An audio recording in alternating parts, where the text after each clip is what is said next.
Bonjour à tous et bienvenue dans ce vlog numéro 7 ici à Tallinn en Estonie. On se trouve à l'exact endroit où on avait terminé le vlog numéro 2. On était là-bas à côté du port en face de la mer Baltique et en fait on ne s'était pas rendu compte, mais en face de nous on avait un bâtiment rempli d'histoire. C'est cette prison, c'est la prison de Patarei. En fait cette prison à la base ce n'était pas une prison, c'était une forteresse maritime qui avait été construite par l'empereur de Russie Nicolas Ier et le but c'était de protéger la capitale de l'Empire russe, Saint-Pétersbourg. Et en face de cette forteresse maritime, il y a donc la mer Baltique et cette forteresse maritime, elle a notamment servi à l'Empire russe de se protéger des ennemis pendant la guerre de Crimée. La guerre de Crimée qui s'est déroulée de 1853 à 1856, qui a opposé la Russie à la Turquie, plus précisément à l'époque l'Empire russe face à l'Empire ottoman. L'Empire ottoman était allié pendant cette guerre de Crimée notamment à la France et à l'Angleterre, et les Français et les Anglais sont venus attaquer cette forteresse maritime. Il n'y a pas eu de grande guerre ici, il n'y a pas eu de grande bataille ici parce que les Français et les Anglais se sont emparés d'une île qui est juste à côté d'ici et s'étaient protégés des batailles en fait sur cette île. Et en fait ce qui s'est passé, c'est qu'après cette guerre de Crimée qui a été perdue par l'Empire russe, cette forteresse maritime est devenue une caserne, c'est devenu la caserne de Patarei. Et donc déjà le nom de Patarei, d'où il vient? Et bien en fait ça vient du mot batterie, parce que cette forteresse servait donc de fort à canon, de batterie d'artillerie, et donc on a gardé le mot batterie pour en faire Patarei. Et c'est donc resté une caserne militaire de l'Empire russe jusqu'à l'indépendance de l'Estonie pendant l'entre-deux-guerres. Pendant l'entre-deux-guerres, la République d'Estonie s'est servie de ce bâtiment comme d'une prison, c'est devenu la prison de Patarei. Et ensuite, en 1940, l'URSS annexe l'Estonie, occupe l'Estonie et garde ce bâtiment comme une prison, mais cette prison va servir notamment à enfermer tous les opposants politiques, tous les résistants, tous ceux qui ne voulaient pas être annexés, tous ceux qui étaient contre le communisme. Et donc on a eu beaucoup d'exécutés à mort ici, des innocents, des personnes qui se battaient pour l'indépendance de l'Estonie.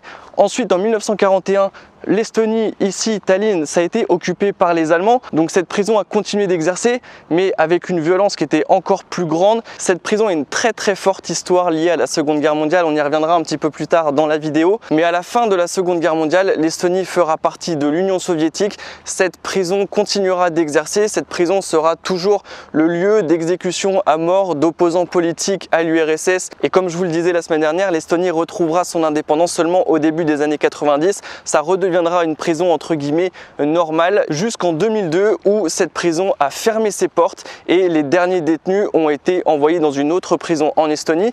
Donc depuis 2002, ce bâtiment est resté en l'état. Il y a beaucoup de personnes qui ont pu visiter cette prison. Nous on est venu aujourd'hui, on a vu l'extérieur, on vous a montré les plans tout au début, mais on a essayé de voir si on pouvait rentrer à l'intérieur et visiblement il y a des travaux. Ils sont en train de tout refaire car apparemment il y a un projet de centre commercial ici. On a vu quelques photos à l'entrée, donc on va se balader un petit peu autour, on va demander à des personnes si c'est possible de visiter, parce que s'il y a des personnes qui le faisaient en mode urbex, un petit peu en mode illégal on va dire, il y avait quand même des visites qui étaient payantes, qui étaient possibles. Donc on va voir si c'est encore possible de rentrer à l'intérieur, mais il y a des travaux, on entend du bruit à l'intérieur, des bruits de travaux, donc à mon avis ce sera pas possible. Mais on vous montrera un petit peu plus de cette prison là au cours de cette vidéo et on va vous expliquer notamment toute l'histoire qu'il y a autour de cette structure.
tout a l'air d'être fermé. Là, on peut juste rentrer dans la cour principale de la prison, enfin qui était la cour principale de la prison, parce que maintenant, ils ont mis du petit gazon synthétique, ils ont mis des petits bars, des terrasses, et c'est devenu un endroit un peu hipster pour boire des coups. C'est assez étrange. Il y a encore quelques mois, c'était pas comme ça. J'ai vu des vidéos il y a encore très peu de temps de cette année où des gens visitaient l'intérieur de la prison, c'était possible, et là tout a l'air fermé. Donc là ici on a l'endroit hipster pour boire des coups en terrasse, et juste en face de nous eh bien on a les miradors. Il y en a un là, il y en a un qui est là-bas qu'on voit pas très bien. Tout est en travaux là et ils sont en train de tout aménager, mais c'est vrai que du coup c'est un endroit qui est vraiment particulier. Là on a de la chance, il fait un petit peu plus beau que quand on est arrivé, parce que quand on est arrivé vraiment c'était la tempête. Il y avait beaucoup d'orage, il pleuvait énormément, c'est pour ça qu'on avait les kawaii. Et là il commence à faire un petit peu plus beau, mais quand on est arrivé il y avait vraiment une ambiance particulière. On est arrivé de ce côté avec ce mirador qui est juste ici. La seule chose qu'on peut vous montrer, c'est ce qu'on vous a montré au début. Il y a un petit passage qui se trouve juste ici, et en fait on peut rentrer à l'intérieur et on peut faire tout le tour de la prison. Là il y a des barbelés de tout partout, et c'est ce qu'on vous a montré au début. Là on peut même monter sur ce mirador. Bon, la plateforme elle a pas l'air d'être hyper solide, donc je me suis arrêté au bout des escaliers, mais sinon voilà, c'est un endroit qui est bizarre, hein, parce que chargé d'histoire vraiment, et en fait on peut rentrer dans la cour principale, mais c'est devenu un endroit un endroit hype dans le quartier de Kalamaja. Et sinon on a toute la prison. Là ce qu'on va vous montrer aussi, c'est ce qu'on a juste en face de nous. Il y a plusieurs plaques commémoratives un petit peu partout. Je vais vous montrer celle-ci. Alors voilà, on a cette plaque ici, juste à côté des travaux de la prison du Mirador. On a cette plaque où c'est écrit en français: à la mémoire des 878 hommes juifs déportés de France le 15 mai 1944 à Kaunas, Tallinn et Stutov. En 1945, ils étaient 22 survivants, les familles et amis des déportés du convoi 73.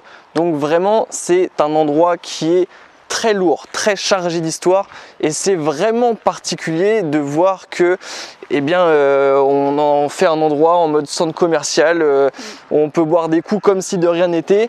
L'intérieur était visitable encore il y a quelques temps, mais ce n'est plus le cas. Il y a d'autres plaques commémoratives là-bas, je vais vous montrer. Donc je ne sais pas à quoi va ressembler cet endroit. On va vous montrer à l'intérieur. Ils ont mis des petits panneaux d'affichage où ils montrent le projet.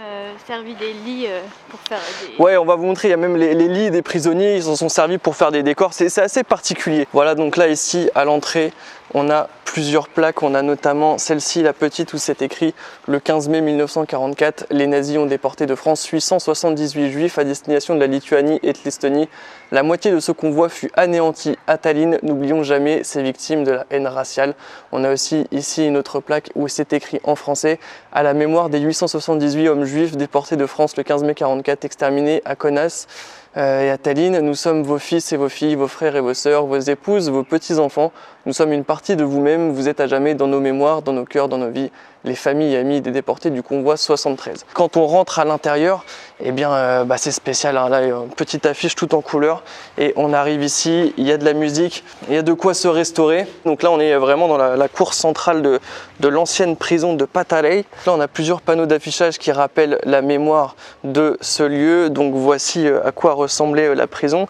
Donc là, en fait, on était dans la partie, tout à l'heure, on a commencé le vlog ici, face à la mer Baltique. Et là, en fait, comme vous voyez, là, cette forme de la prison, ils en ont fait un logo qu'on peut retrouver sur les transats. C'est vraiment particulier. Voici donc la structure de la prison, de cette ancienne forteresse maritime, hein, qui n'a pas été qu'une prison, qui se retrouve sur les transats de ce lieu. Et on a un autre panneau d'affichage là-bas qui nous montre à quoi va ressembler ce lieu dans quelques mois. Là, on a ici très probablement des anciens lits de prisonniers qui servent aujourd'hui de décoration, de bancs, je ne sais pas vraiment, mais voilà, tout est en train d'être refait ici.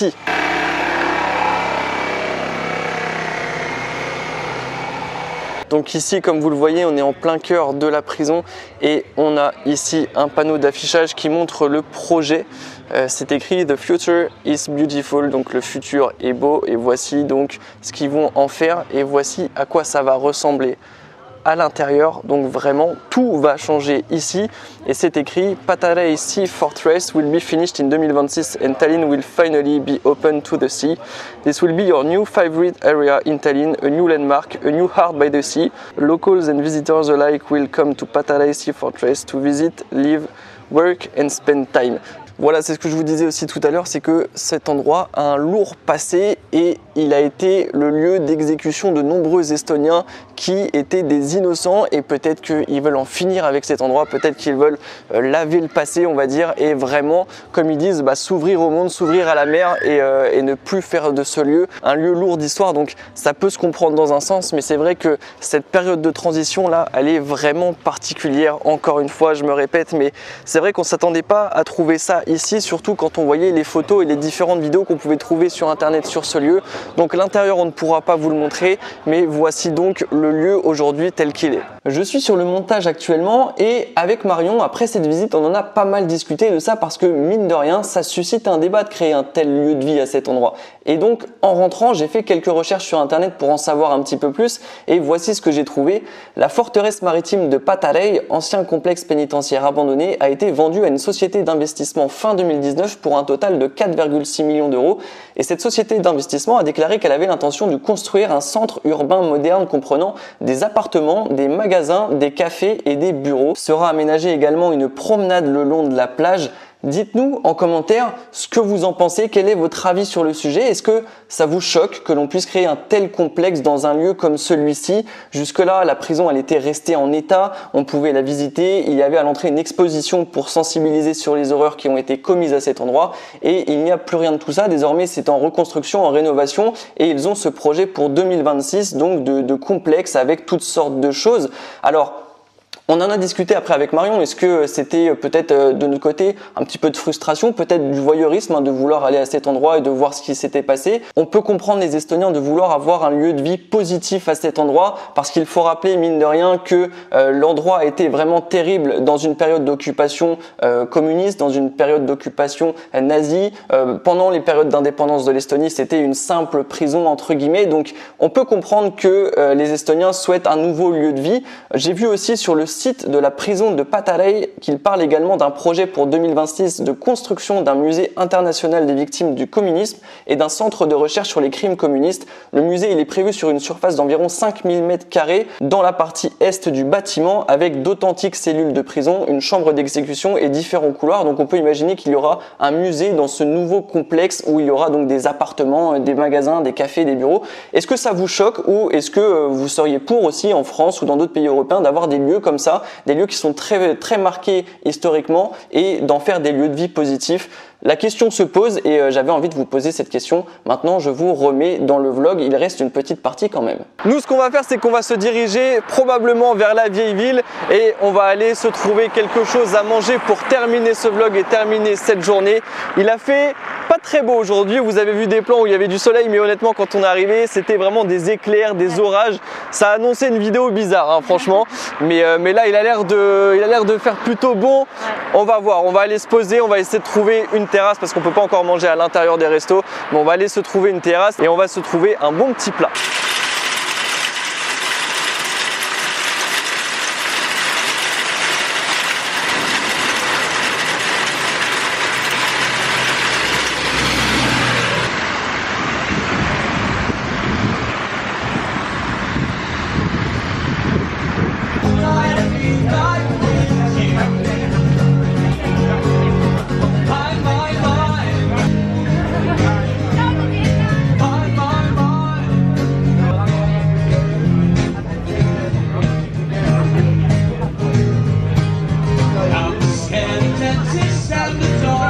Bon, en repartant de la prison, on vous annonçait qu'il n'avait pas fait très très beau aujourd'hui. On s'est pris une grosse saucée et ça a été comme ça toute la journée. Là, on a le soleil qui se couche là en contre-jour juste derrière nous. Il fait plutôt bon, il a fait plutôt bon toute la journée, mais vraiment on a alterné entre le soleil, le temps nuageux, la grosse pluie, la grêle aussi. On a eu beaucoup de grêle, des bons gros grêlons et l'orage. Donc voilà, là il a fait plutôt bon toute la journée, mais là on a le soleil. On a pu se poser en terrasse. Donc là on voit plus grand chose même avec le soleil. On a pu se poser en terrasse. Moi j'ai pris un saumon avec des pommes de terre. Marion, toi tu avais une soupe avec des légumes. Légumes de saison, saumon. Et puis voilà, petit bouillon, c'était bon. Yes, donc voilà ce qu'on s'est pris et on avait aussi du petit pain aux noix avec de la sauce garlic, c'était plutôt bon. Sinon, comme vous l'avez vu, le resto, il se trouvait sur la place de l'hôtel de ville dans la vieille ville. Là, on sort de la vieille ville où il y a la porte avec le 2 tours qui est juste ici. Sinon, si vous voulez plus de photos, voir un petit peu plus de notre quotidien à Tallinn, il y a nos comptes Instagram, ils sont dans la description. Il y a mon compte à moi, il y a le compte à Marion, on a un compte chacun. N'hésitez pas à aller nous suivre, on met des photos quasiment tous les jours et des stories aussi. Donc allez sur Instagram si vous voulez en voir un petit peu plus. Sinon, on se dit à la semaine prochaine.